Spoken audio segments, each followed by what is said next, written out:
Bonjour, c'est Paul de Saltinvest. Dans cette vidéo, je vais répondre à une question qui m'a été posée sur un forum. La question était la suivante. Pouvez-vous s'il vous plaît m'expliquer la différence de base entre les options dites américaines et celles dites européennes? Avant de répondre, je vais d'abord faire un petit rappel sur ce que permet de faire une option. Une option permet à la personne qui est en possession de celle-ci, c'est-à-dire la personne qui achète et qui paye la prime, d'acheter, grâce à un call, ou de vendre, grâce à un put, le sous-jacent à un prix et une date déterminée à l'avance. La personne a le droit, mais pas l'obligation d'exercer son option. Elle peut simplement se contenter de la revendre quand bon lui semble et prendre son bénéfice. C'est d'ailleurs comme ça que cela se passe dans la grande majorité des cas.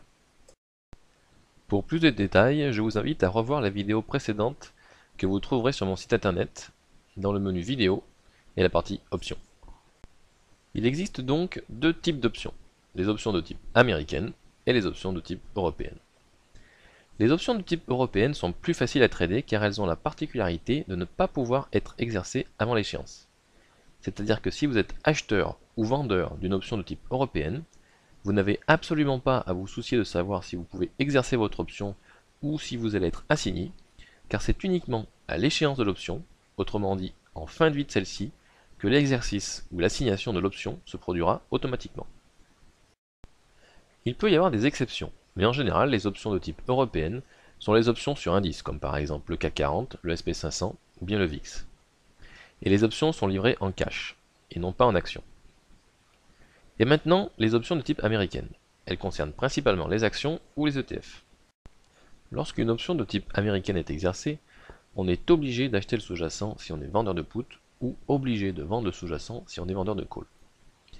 Les options peuvent être exercées à n'importe quel moment pendant la durée de leur vie. Il faut donc être prudent et conscient des risques que cela implique, surtout lorsqu'on est vendeur d'options. En effet, si vous êtes acheteur de l'option, c'est vous qui décidez quand exercer l'option, donc pas d'inquiétude. En revanche, lorsque vous êtes vendeur d'options de type américaine, dès que l'option que vous avez vendue se trouve dans la monnaie, celle-ci est potentiellement assignable.